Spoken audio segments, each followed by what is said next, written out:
लालपुर गांव में रामचंद्र नाम का एक व्यापारी रहता था। उसकी कपड़ों की दुकान थी और उसकी दुकान पर 3 नौकर थे। मोनू, तुम अपने घर गए थे ना? तुम्हारी बहन की शादी कैसी रही? बहुत अच्छे से हो गए मालिक। अगर आपने पैसों की मदद नहीं की होती तो पता नहीं क्या होता। ये तो सब ऊपर वाला करता है, मैं तो सिर्फ जरिया हूँ। रामचंद्र बहुत दयालु था और सबकी मदद किया करता था।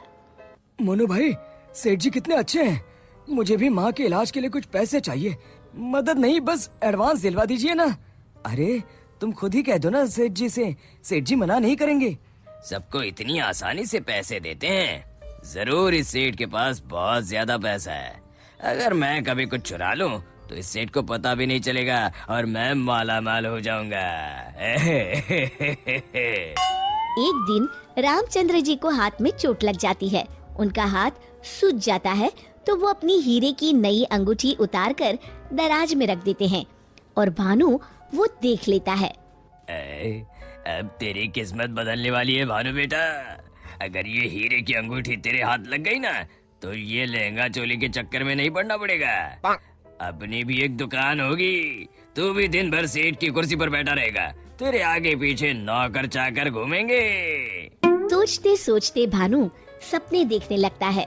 उसे ये सब दिखाई देने लगता है। ओ भानु, क्या सोच रहा है? चल खाना खाने चलते हैं, सेठ जी भी आराम कर रहे हैं। तुम लोग जाओ यार, मेरा मन नहीं है। क्यों? तेरी तबीयत तो ठीक है ना? हाँ भाई, मेरी तबीयत एकदम दुरुस्त है, बस कुछ करने का मन नहीं है। चल ठीक है, हम खाना खा के आते हैं। जैसे ही लोग बाहर जाते हैं, भानु मौका देखकर अंगूठी निकाल लेता है।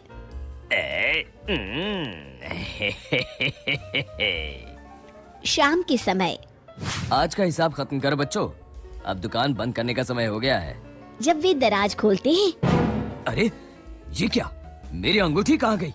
मोनू, भानु, भोला, तुम लोगों ने मेरी हीरे की अंगूठी कहीं देखी है क्या? कौन सी अंगूठी मालिक?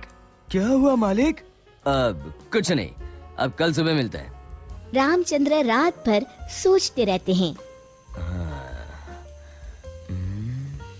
अगली सुबह आज दुकान को दुल्हन की तरह सजाओ, हर आने जाने वाले का मुंह मीठा करवाओ, आज बड़ी खुशी का दिन है। ऐसी क्या बात है सेठ जी? दरअसल कई सालों पहले एक दिन मुझे एक हीरे की अंगूठी मिली। मैं उसे उठा के घर ले आया। उसी रात मुझे सपने में आकर एक बाबा ने श्राप दिया कि तूने पैसों के लालच में जो अंगूठी उठाई है, अब वही तेरा नुकसान करवाएगी। जब से वो अंगूठी मेरे पास थी, मुझे कहीं न कहीं घाटा होता रहता था। घर में कोई न कोई बीमार होता रहता था। पर कल वो अंगूठी किसी ने चुरा ली और वो चोर अंगूठी के साथ साथ श्राप भी ले गया। पर अगर ऐसा ही था तो आपने वो अंगूठी फेंक क्यों नहीं दी सेठ जी? अरे बाबा जी ने कहा था कि न मैं उसे फेंक सकता हूँ, ना ही किसी को दे सकता हूँ। बस मुझे इंतजार करना है कि कोई स्वेच्छा से वो अंगूठी मुझसे ले ले। तो क्या आपका श्राप मुझे मेरा मतलब उस चोर को लग जाएगा? बिल्कुल। अब वो बेचारा ना अंगूठी फेंक सकता है, ना किसी को दे सकता है। वैसे एक उपाय है। क्या उपाय सेठ जी? अरे तुम्हें क्या करना भानु भैया, अब चोर जाने और उसकी किस्मत। तू चुप कर, मैं तो ऐसे ही जानना चाहता हूँ। हाँ, क्यों नहीं, क्यों नहीं। दरअसल अगर पूर्णिमा की रात को चोर हमारी दुकान के पीछे वाले बरगद के नीचे अगर अंगूठी गाड़ दे तो वो श्राप से बच जाएगा। तो आपने क्यों नहीं ऐसा किया सेठ जी? तू मेरी जान ले ले। अरे भाई, मुझे ये उपाय अभी पता चला।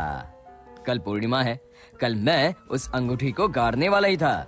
लो कर लो बात, अब तो चोर गया काम से। भानु पसीना पसीना हो जाता है। रामचंद्र अगली रात बरगद के पीछे छुप कर बैठ जाते हैं। तभी उन्हें एक परछाई आती हुई दिखती है।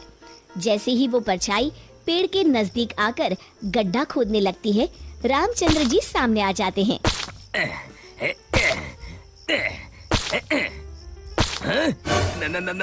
मर गए रे, मुझे माफ कर दीजिए सेठ जी। क्यों, क्या सोचने लगा भानु? माफ कीजिए, मैं हाथ जोड़ता हूँ, आपके पैर पकड़ता हूँ, मुझे माफ कर दीजिए, मुझे इस श्राप से मुक्ति चाहिए। ये क्या अगड़म बगड़म बोल रहा है? श्राप से मुक्ति चाहिए तो प्रायश्चित कर और कसम खा, आज के बाद कभी चोरी नहीं करूंगा। नहीं नहीं नहीं नहीं नहीं करूंगा मालिक, मुझे पुलिस को मत सौंपिएगा, चाहे नौकरी से निकाल दीजिए। मैं कल ही चुपचाप गांव छोड़ के चला जाऊंगा। मैं नया काम देख लूंगा और कभी चोरी नहीं करूंगा। वादा? वादा मालिक, वादा। अरे भाई, अगर तुम वफादारी की कसम खाओगे तो मैं तुम्हें काम छोड़कर कैसे जाने दे सकता हूँ। आप सच में महान है मालिक, आप सच में महान है।